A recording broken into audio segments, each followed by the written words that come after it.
আসসালামু আলাইকুম, সবাই কেমন আছেন? আশা করি সবাই ভালো আছেন। আপনাদের দোয়ায় এবং আল্লাহর দয়ায় আমিও ভালো আছি। আজকে আমি আপনাদের আরেকটা প্রসেস শিখাবো। কি করে আপনারা আপনাদের ফটোসগুলো, ভিডিওসগুলো আপনারা ফোন হারিয়ে গেলেও ফিরে পেতে পারেন। তো আমার আগের ভিডিওতেও আমি এরকম একটা কিছু শিখিয়েছিলাম। সেটা হয়তো অন্য কোনো মাধ্যমে। সো সেই সো আপনারা যদি চান সেই ভিডিওটাও দেখে আসতে পারেন, সেটার লিঙ্ক আমি ডিসক্রিপশন বক্সে দিয়ে রাখবো।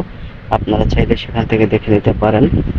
তো আজকে আমরা আগের ভিডিওটার মতো এরকম কঠিন প্রথা দেখাবো না। আগের ভিডিওটা যদিও একটু হার্ড ছিল, তো আজকে আমরা এর থেকে একটু সহজ মাধ্যম দেখাবো যে কিভাবে আপনারা আপনাদের ফটোগুলো এবং ভিডিওগুলো আপনার ব্যাগে পেতে পারেন।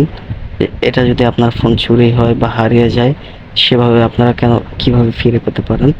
তো এর জন্য আপনাদের কি করতে হবে, এই যে অ্যাপসটা দেখতে পাচ্ছেন, এই যে এটাকে অ্যাপস বলা যাবে না, এটা আসলে প্রত্যেকটা ফোনেই থাকে। তো আপনারা কি করবেন, এটাকে ইনস্টল করে নেবেন। বা এটা নর্মালি সবার ফোনে থাকে, তারপরেও যদি না থাকে আপনারা কি করবেন, প্লে স্টোরে চলে যাবেন। সরাসরি প্লে স্টোরে চলে যাবেন, যাওয়ার পরে সার্চ করবেন ফটোস, PHOTOS, ফটোস। এটা ক্লিক করার পর দেখতে পারবেন এই যে দ্বিতীয় যে অ্যাপসটা আছে আমার ইনস্টল করা আছে, আপনারা সেটা ইনস্টল করে নেবেন। অবশ্যই এটা সবার ফোনে থাকে, তো আমি ওপেন করে নেই। নেওয়ার পর আপনি কি করতে পারেন, দেখুন সরাসরি এভাবে চলে আসবেন। আসার পর এখানে যে কোনো একটা জিমেল কানেক্ট করে নেবেন।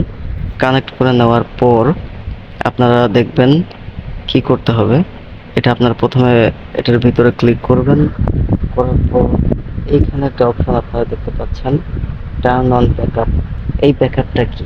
আসলে মূলত এই ব্যাকআপটা হলো গিয়ে আপনার ফোন যদি চুরি হয়ে যায়, হারিয়ে যায়, নষ্ট হয়ে যায়, সেক্ষেত্রে আপনারা এই জিমেলে যদি ব্যাকআপগুলো রাখেন, তো আপনি যতগুলো ছবি তুলবেন, ভিডিও করবেন, সেটা কিন্তু অটোমেটিক আপনার জিমেলে সিলেক্ট হয়ে যাবে। এবং এক্ষেত্রে শর্ত হলো যে 15 জিবি, 15 জিবি পর্যন্ত আপনার এটাতে স্টোর করে রাখতে পারবেন। তো আপনারা কি করবেন, ব্যাকআপটা চালু করে দেবেন। এখানে দেখুন টার্ন অন ব্যাকআপ লেখা আছে, এটাতে ক্লিক করে দেবেন।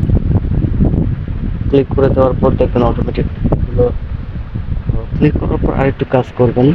দেখুন এখানে কিছু কিছু ফোল্ডার থাকে, যে মনে করুন আমি ডাউনলোডে যাই, এখানে কিন্তু আমার ব্যাকআপটা অন করা নেই। দেখুন এখানে কি করবেন, আপনারা ব্যাকআপটা অন করে দিবেন। তাহলে যেগুলো আপনার ফোনে আগে থাকবে, আগে থেকে যে ফটোসগুলো, ভিডিওসগুলো থাকবে, সেগুলোও কিন্তু ব্যাকআপে চলে যাবে। তো এইভাবে আপনারা আপনাদের ফটোসগুলো, ভিডিওগুলো প্রত্যেকটা, এখানে যত ফোল্ডার থাকবে সেগুলো প্রত্যেকটা আপনারা ব্যাকআপ চালু করে রাখবেন। সেক্ষেত্রে আপনার ফোন যদি চুরি হয়ে যায় বা হারিয়ে যায়, সেটা কিন্তু অটোমেটিক কালেক্ট হয়ে যাবে। আবার ব্যাকআপ অফ করবেন কীভাবে দেখাচ্ছি।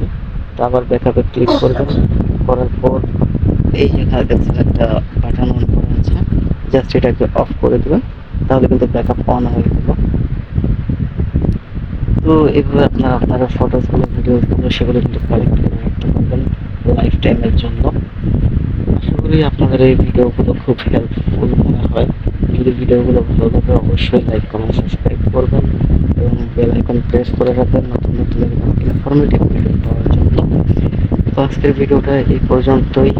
আশা করি আমার ভিডিওগুলো আপনার খুব ভালো লাগে। যদি ভালো লাগে লাইক, কমেন্ট, সাবস্ক্রাইব করে পাশে থাকবেন। আর বেশি কথা বলি না, না বলে এখানে ভিডিওটা শেষ করে দেই। আল্লাহ হাফেজ।